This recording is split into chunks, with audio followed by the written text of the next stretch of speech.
Hello and welcome to a pilot of sorts of a new series. It will delve into the history of some of the world's worst scandals, some you may know and some you may not. It has been inspired in part by an RTE programme called Scannel. Although rather than focusing on events linked to Ireland, I plan to widen the scope of what I'll cover. Well, without further delay, let's get started.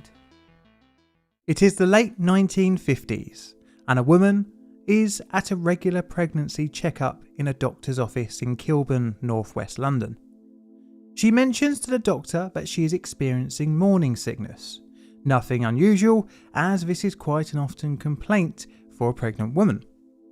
She is offered a drug that may help with her symptoms, but for whatever reason, she decides to turn it down. This would turn out to be a very good decision. The drug she was offered was called Distaval, and would turn out to be a worldwide scandal that would burden the lives of many innocent young children. Used in the correct situation, the drug can really change lives for the good, but its name would become synonymous with sadness and pain. It would forever be tied to what many contemporary news reports would dub the biggest man-made medical disaster in modern history. The drug was also sold under a number of different names: Contergan, Thalidomide, Thalidomide, or its better known name, Thalidomide. Welcome to Scandal, a new Plainly Difficult series. It is the early 1950s and Swiss company Ciba is working on a new tranquilizer for animals. They were hoping to synthesize a drug less harmful than barbiturates. During the research, they synthesized thalidomide in 1953, but chemical industry Basel, Ciba, quickly abandoned their creation due to it not yielding the preferred results in animals in 1954. And this, in many cases, would have been the end of the drug's legacy. But a chance discovery would renew the interest in the drug and its money-making potential.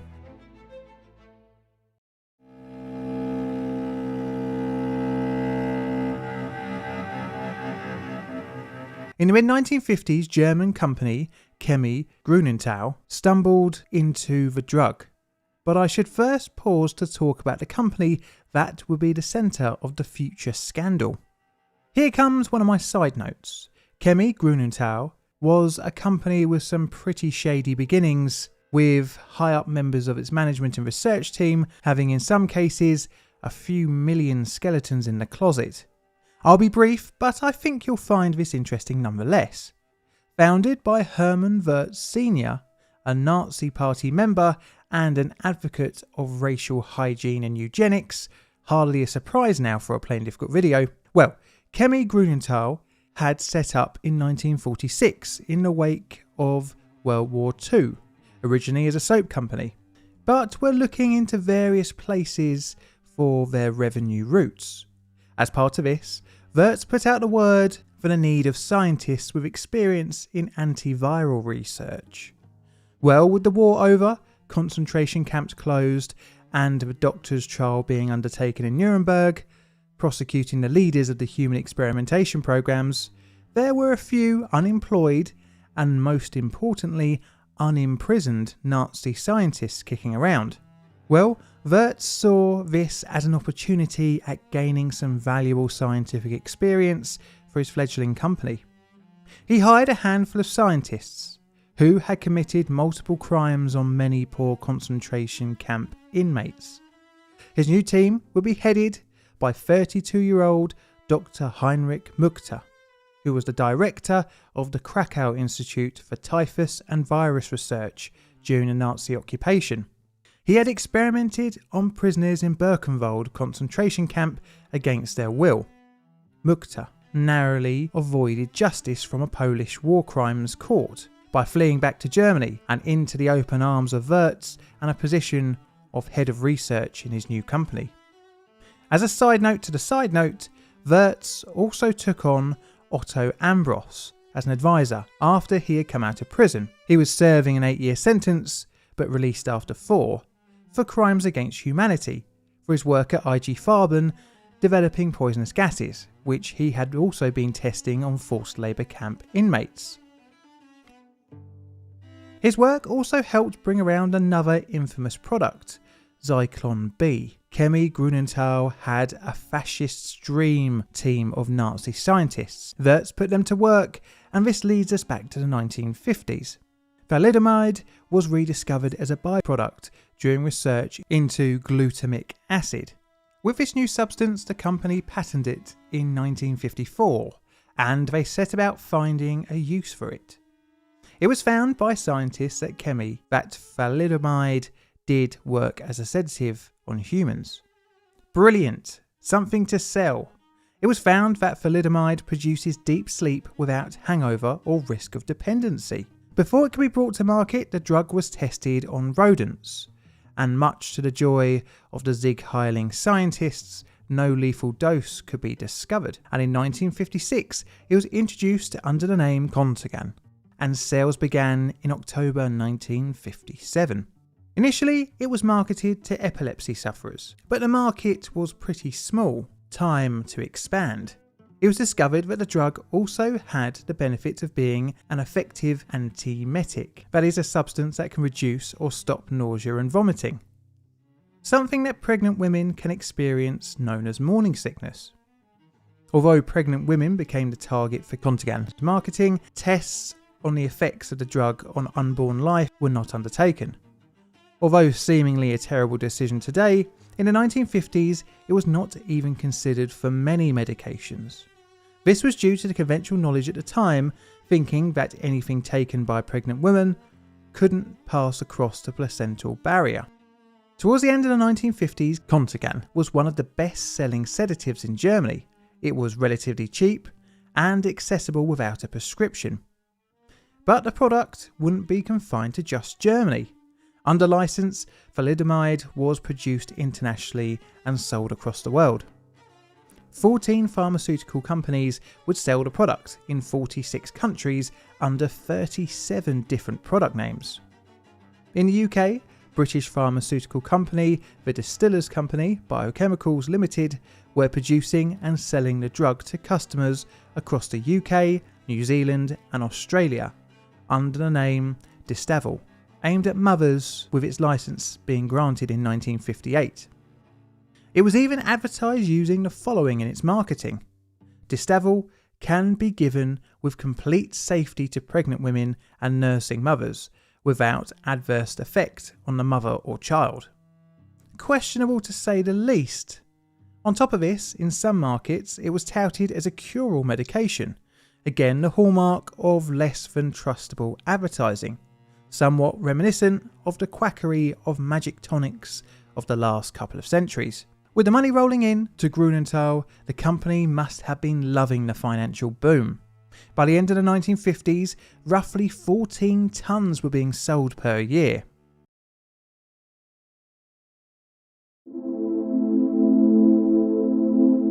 There had been rumours amongst medical communities in the countries thalidomide had been sold that a number of people had started to develop peripheral neuritis, and worse still, a spike in miscarriages, stillbirths and children born with birth defects was starting to be seen. The issues with patients experiencing nerve issues made Grunenthal start to place inserts into its medication boxes with the following warning of side effects, including prickling and a sensation of numbness in hands or feet in 1960. But the link between drug and birth deformities proved a tough issue. In 1961, reluctantly, Grunenthal applied to make thalidomide prescription only, but the downfall of the profitable drug was only just beginning.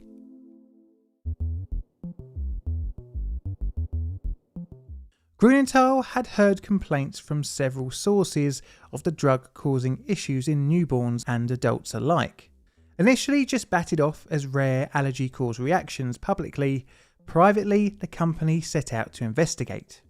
Not the health links, but to put complainants under surveillance. It's arguable if it was a type of surveillance that made it obvious whether you're being watched or not, but pressurising and discrediting victims was the ultimate goal. Dr. Widukind Lenz in West Germany in November 1961 had started to suspect the issues with thalidomide and birth defects. I should also note here that Lenz was also an ex-Nazi Party member and part of the SA. His concern led him to investigate a link between the two, and he found that as early as 1956 that a child had been born with deformities, likely caused by the drug. With this ongoing concern and mounting evidence, Lenz contacted Grunenthal and warned them of his findings on the 16th of November 1961. After 10 days of arguing the points, reluctantly Grunenthal withdrew the drug on November 21st. But Lenz wouldn't be the only concern, and this time it would come from well outside of Germany's borders. It's late 1961 and an Australian midwife sister, Pat Sparrow, was starting to notice a worrying trend with children born with limb defects. She has seen birth defects before, but not in such numbers. This worrying trend had started after a Dr. William McBride had started prescribing thalidomide to mothers at the Crown Street Hospital in Sydney. Sparrow put her concerns to Dr. McBride, but initially saw no concern from the doctor. But not long after, the concern led McBride to re-evaluate his thoughts on the new wonder drug. In doing so, he wrote a letter to The Lancet, a weekly peer-reviewed general medical journal. The short letter asks if anyone else in the medical community had seen the sudden increase in birth deformities. The letter helped inform the wider medical community of the drug's damaging effects to unborn children, and in Australia, New Zealand and the UK, thalidomide was removed from sale in 1961. Even though taken off the shelves, scientists had to find what the actual link was. Lenz would not be the only one.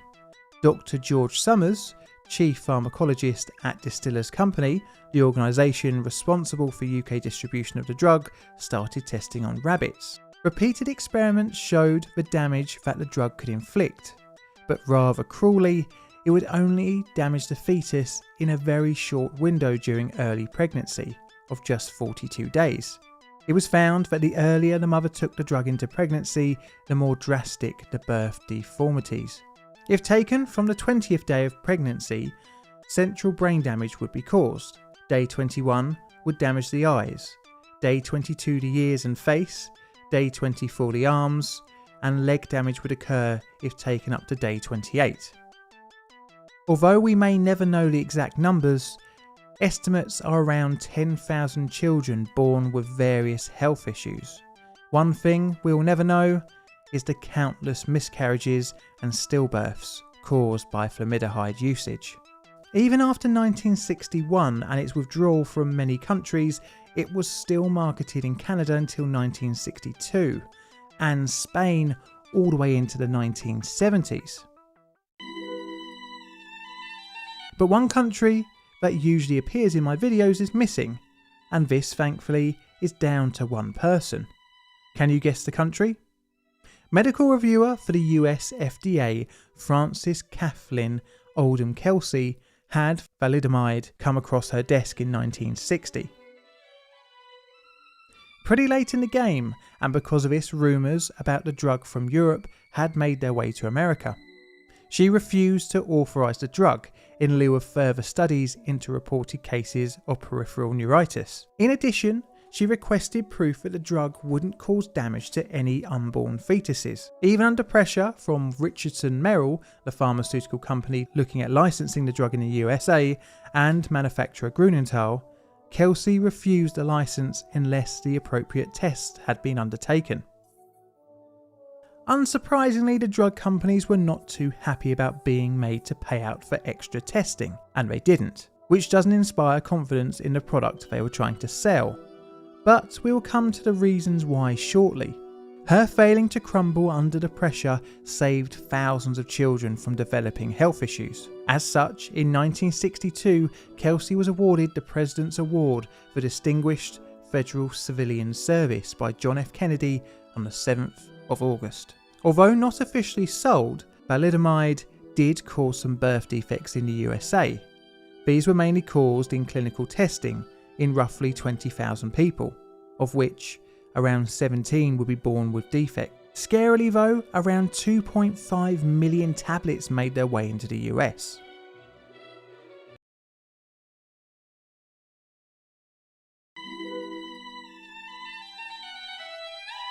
All throughout the discovery of thalidomide's horrific side effects, Grunenthal vehemently denied liability. The company was first made aware of complications from pregnancy when thalidomide was involved as early as 1956, when one of its own employees gave birth to a child suffering from birth deformities. The company actively ignored multiple warning signs, hiding behind the fact it had conducted the relevant tests and industry standard tests on rodents. But this is just a convenient way to shirk the responsibility. If they were just following the standards of the day, how did the FDA find so many holes in the evidence given to it for the safety of thalidomide? Grunenthal's lack of enthusiasm for further testing requested by the FDA tells us all we need to know. And that is, they too knew of the dangers. And a published study would have removed any plausible deniability. Hence why so much pressure was put onto Kelsey. Even Dr. Lenz mentioned in his 1992 lecture to the UN ITH Congress. Kemi Grunenthal continued to deny teratogenic effects of thalidomide for years, but there was a growing suspicion that this was not due to honest ignorance, but to the purpose of weakening the accusations against the firm. Although mostly off the shelves by 1962, the story didn't end there, as the German authorities couldn't ignore so many dead and injured children. And this would lead to the 1968 Grunenthal trial at the First Grand Criminal Chamber of the Regional Court of Aachen. A trial of the worst human tragedy in human history since the Holocaust began on the 27th of May 1968, and it was the culmination of 6 years of investigations. Grunenthal was less than helpful to say the least, requiring the police to raid the company's vaults several times. The company had asserted the deformities of the thousands of children affected were merely an act of God. Grunenthal meant business, showing up to court with a team of nearly 40 lawyers. 9 senior company staff members were indicted, 451 co-plaintiffs and 351 witnesses were against them. The prosecution had over 70,000 pages of evidence. Hermann Wirtz, one of the eldest accused in his 70s, was allowed to not attend court due to health issues. Don't forget that point. The main tactic on display for the formidable defence team was stall, stall, stall. Waste time, delay, and even threatened multiple times to walk out. Lenz's 11 hours over 4 days of testimony was attacked by the defence for 11 full days, only for it to be thrown out of court a year and 2 months later into the trial, due to an apparent bias of Lenz against Grunenthal. I think you might be able to see the bias towards the large pharmaceutical company instead. With so much delaying and slowing down of proceedings, many feared the trial would eat considerably into the 1970s. But abruptly, just 2 years and 6 months later, in December 1970, the trial would end. You may be thinking, surely this is due to the overwhelming weight of legal and moral strain led to a guilty plea from a sudden change of heart of the accused. Or maybe some magic golden bullet of evidence so impossible to rebut became available into the trial. Or even the link between birth defects and thalidomide wasn't so strong as originally thought. Well, actually none of these. The state and prosecution just decided it wouldn't be in the public interest to continue. The 9 men were set free and made immune from further prosecution. And even more repulsive, 2,554 of the most affected German families were slapped with a gagging order. All of this was linked to one thing: Grunenthal had offered to put their hands in their pocket, but only on their very favourable terms. No admission of guilt, and everyone has to shut up about it. This deal was brokered in secret between Grunenthal's founder, Hermann Wirtz, the ex-Nazi and supposedly too old and ill to attend court, and the German Ministry of Health, without the knowledge of the victims or the wider public. But the conflict of interests in this scandal goes even deeper. Dr. Joseph Neuberger, the Minister of Justice, had previously worked with Wirtz when his law firm, Neuberger, Pick and Greven, had been contracted by the pharmaceutical company in 1966. Neuberger had tried at every corner to hinder the prosecution's case. The price Grunenthal offered to make it all go away under the guise of concern for the affected families was 100 million Deutschmarks. Not directly paid out, mind, but to a fund to find the best use for the money. A slap in the face might have been a better payment to the families. It would work out roughly 10% the figure claimed by the victims, which was around 40,000 marks per child, around $22,000 for a lifetime of suffering. It wouldn't be paid out all at once though. Instead, a paltry lump sum would be followed by a monthly stipend. As a result, the financial burden fell squarely at the feet of the state. The compensation story would be similar in other countries, with victims in the UK, for example, reaching a settlement with Distillers Biochemical Limited in 1968. The scandal would not only scar a generation, but sow much deeper distrust between pregnant women and the medical community. Even in the current day, thalidomide is mentioned when the question came up of COVID vaccination during pregnancy. Needless to say, the damage caused by the drug has traumatised society. The drug would never fall out of use though. In 1964, it was discovered in Israel to have benefits in leprosy treatment. From 1965, the drug was used as the first choice of leprosy in Brazil. But thalidomide's story doesn't even end here. It would go on to actually find some use in the treatment of certain cancers, such as multiple myeloma, after a clinical trial in 1999. The FDA this time around would license the drug, but only under strict circumstances. An apology from the company wouldn't arrive until 2012, which to many victims felt was an insult, especially as by then the German government had picked up most of Grunenthal's stipend payments to victims. Now I hope you enjoyed this new type of video. Let me know if you liked it in the comments below. This is a Plain Difficult production. All videos on the channel are Creative Commons Attribution Share Alike licensed. Plain Difficult videos are produced by me, John, in the currently wet and miserable southeastern corner of London, UK. Help the channel grow by liking, commenting and subscribing. Check out my Twitter for all sorts of photos and odds and sods, as well as hints on future videos. I've got Patreon and YouTube membership as well, so check them out if you fancy supporting the channel financially. And all that's left to say is thank you for watching.